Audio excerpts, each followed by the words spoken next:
दोस्तों अभी अगर आपकी एज 14 से 30 साल के बीच में है और अगर अभी तक आपने ये वीडियो वक्त रहते नहीं देखी तो मैं आपको इस बात की गारंटी देता हूँ कि आने वाले कुछ साल में आप सबके साथ बहुत सारे रिग्रेट्स होंगे, क्योंकि आप सबकी सबसे बड़ी गलती यह है कि आपको लगता है आपके पास टाइम है। इसीलिए जिस झूठी नींद में आप सब सो रहे हो उस नींद से उठाने के लिए वेकअप वॉरियर यानी मेरी तरफ से आपके लिए ये वीडियो एक वेकअप कॉल की तरह होने वाली है। इसमें ऐसा हो सकता है कि मेरी बातें आपको थोड़ी कड़वी लगे, लेकिन ये बातें आपको इस दुनिया के 99% नॉर्मल, एवरेज और मीडियोकर लोगों से अलग बनाएगी। अगर आप सब ने ये अच्छे से समझ लिया कि अभी ये जो 14 से 30 साल की यंग एज है ये आपके गोल्डन ईयर्स की है। अभी आपके बाल काले हैं, चेहरा और सोच जवान है, आंखों में बड़े सपने हैं, शरीर में बहुत ज़्यादा एनर्जी है जितनी शायद फिर कभी पूरी ज़िंदगी में नहीं होगी। तभी तो स्वामी विवेकानंद कहते थे कि जवानी ज़िंदगी का सबसे बेस्ट और इम्पॉर्टेंट टाइम है। इस टाइम में आप जो काम करते हो वो ही ये डिसाइड करता है कि आपके आगे आने वाले साल कैसे होंगे। लेकिन अगर आप अभी अपनी इस उम्र में कंफर्ट जोन में फंसे रहोगे, अपने टाइम, एनर्जी, पोटेंशियल और लर्निंग पावर को यूं ही वेस्ट कर दोगे फ़ोन में या किसी और फालतू की चीज़ों में, तो ये आप अपने साथ, अपनी एक ही बार मिलने वाली लाइफ के साथ और अपने पेरेंट्स के साथ बहुत गलत करोगे। देखो, मेरा यहाँ गोल आपकी कमियाँ गिनवाना नहीं है, बल्कि मेरा गोल तो यह है कि मैं आपके साथ आपके लिए एक बेहतर ज़िंदगी बनाने में और उसे अचीव करने में आपकी कुछ मदद कर सकूँ। वो ज़िंदगी जो ज़िंदगी जीना आप डिज़र्व करते हो, जिसके लिए आप पैदा हुए हो। आप अपने फ़ोन में घुसे रहने के लिए, अपने सपनों के लिए एक्शन ना लेने के लिए, अपने कंफर्ट जोन में बैठे रहने के लिए तो पैदा नहीं हुए हो सकता है शायद आपको ऐसा लग रहा हो कि अभी उतना समय नहीं बीता, अभी तो मेरे पास टाइम है चीज़ें करने के लिए, मैं आगे जाकर कर लूँगा। वैसे भी अभी मुझे समझ ही नहीं आ रहा है कि अभी मैं क्या करूँ। तो मैं यहाँ यही कहूँगा कि कुछ मत समझो, कुछ सोचने समझने की तुम्हें ज़रूरत नहीं है। इतने टाइम से रुके हुए हो तो कुछ टाइम और रुक जाओ, ये ज़िंदगी आपको अपने आप समझा देगी। क्योंकि यही सेम गलतफहमी बाकी के 99% लोगों को भी होती है कि उनके पास अभी टाइम है, अभी देर नहीं हुई है। और वो इसलिए क्योंकि अभी मैं जो आपको बता रहा हूँ वो सब बताने के लिए आपके पास हमेशा हर कोई नहीं होता, जो ये आपको याद दिलाता रहे कि आप लाइफ में जो सक्सेस का प्लान सोच के बैठे हो वो इतना सीधा, आसानी से और आराम से आपको अपनी मंजिल तक नहीं पहुँचाता, बल्कि ये आपके प्लान से बिल्कुल अलग होता है और आपके सोचे हुए टाइम से कई गुना ज़्यादा टाइम और साल लेता है। और ये बात मैं यूं ही नहीं बोल रहा हूँ, बल्कि मैंने दुनिया के बहुत से सक्सेसफुल लोगों के इंटरव्यूज़ और उनके बारे में पढ़ा, उसके बाद मैं आपको ये बात बता रहा हूँ। इसीलिए अगर आप आज से अपने फुल पावर में एक्शन लेना स्टार्ट नहीं करोगे तो आगे आने वाले कुछ सालों में आप ये सोचोगे कि काश यार मैंने कुछ साल पहले स्टार्ट कर लिया होता इतनी मेहनत करना, तो आज मैं उस पोजीशन पे होता जहाँ मैं होना चाहता था। अब तो एज के साथ धीरे धीरे मेरी एनर्जी और वो इनर फायर भी कम होती जा रही है। दोस्तों, ज़िंदगी में पेशेंस रखना अच्छी बात है, लेकिन इतना भी पेशेंस सही नहीं है जो आगे चल के आपकी लाइफ को ऐसी लाइफ बना दे जो आप कभी जीना ही नहीं चाहते। और वैसे भी समझने की बात यहाँ ये है कि आप जो सक्सेस अगले कुछ सालों में एंजॉय कर सकते हो तो बेकार में उसे पाने के लिए कई साल क्यों लगाने हैं। इवन इलॉन मस्क भी कहते हैं कि stop having patience and start asking yourself how can I complete my 10 years plan in 6 months।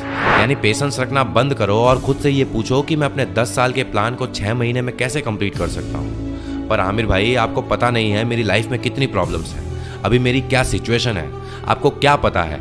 मैं ही जानता हूँ मेरी सिचुएशन। मैं पढ़ नहीं पाता क्योंकि मेरा एनवायरनमेंट सही नहीं है, मैं अपने सपनों को फॉलो नहीं कर सकता क्योंकि मेरे पास अपने पेरेंट्स का सपोर्ट नहीं है, मैं जॉब नहीं कर पा रहा क्योंकि हर जगह इंग्लिश की ज़रूरत होती है और जॉब भी कम है, हर कोई सिर्फ एक्सपीरियंस लोगों को ही रखना चाहते हैं। मैं इन गलत आदतों में फंसा हुआ हूँ सिर्फ और सिर्फ अपने दोस्तों की वजह से। मैं बिजनेस नहीं कर पा रहा हूँ क्योंकि मेरे पास पैसे ही नहीं है, फंडिंग नहीं है, और जब सब कुछ सही होगा तब मैं स्टार्ट करूँगा।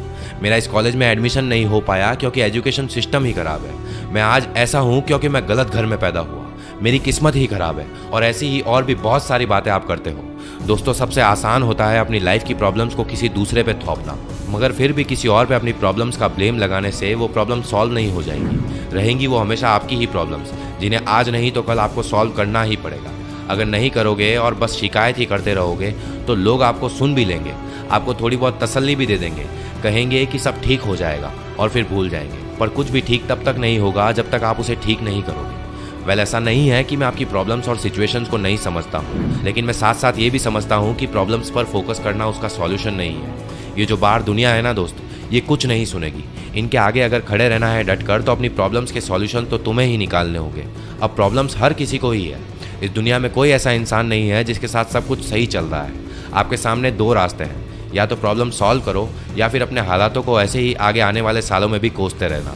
आप इन प्रॉब्लम्स को ख़त्म करने के लिए अभी जो एफर्ट्स लगा रहे हो उससे थोड़ा ज़्यादा एफर्ट्स लगा लो इन्हीं प्रॉब्लम्स और सिचुएशन से जल्द बाहर निकलने के लिए। क्योंकि जितने रिस्क आप अभी इस उम्र में ले सकते हो उतने रिस्क आप शादी होने के बाद, बच्चे होने के बाद, या जब आपकी रेस्पॉन्सिबिलिटी बढ़ जाएगी, उम्र हो जाएगी, तब आप नहीं ले पाओगे। इस टाइम में आप अपने सपनों के लिए और अपनी लाइफ के पर्पस के लिए कोई रिस्क ना लेके आप अभी अपने कंफर्ट जोन में रह के अपनी लाइफ का सबसे बड़ा रिस्क ले रहे हो। अब यहाँ रिस्क लेने से ये मतलब नहीं है कि आप सिर्फ रिस्क लेने के लिए कुछ भी रिस्क ले लो, बल्कि आपको सोच समझ के अपने सपनों के लिए कैलकुलेटेड रिस्क लेने हैं, क्योंकि हर एक रिस्क आपसे अपना टाइम और एनर्जी मांगता है, जिनकी आपके पास अभी कोई कमी नहीं है। आप बस अभी उन्हें गलत जगह इन्वेस्ट कर रहे हो, ये गलती है।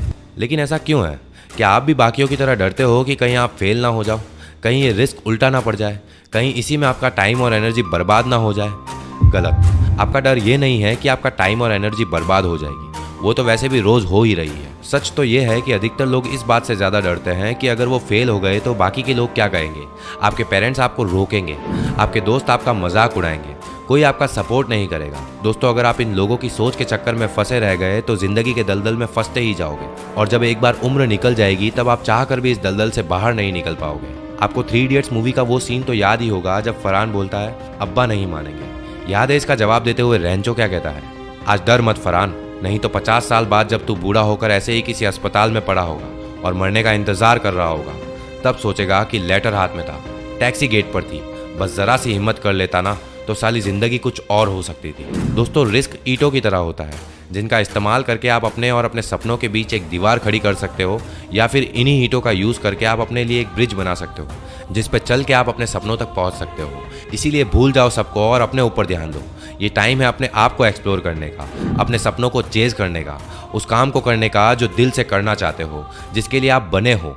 इसके लिए आपको मोटिवेशन की ज़रूरत नहीं है, मगर फिर भी प्रेजेंट में आप उस पर एक दिन का लेबल लगा रहे हो कि एक दिन मैं ये काम करूँगा, एक दिन मैं वो काम करूँगा। आप जितना इसे टालते रहोगे ये उतने ही दिन आपसे दूर होता जाएगा।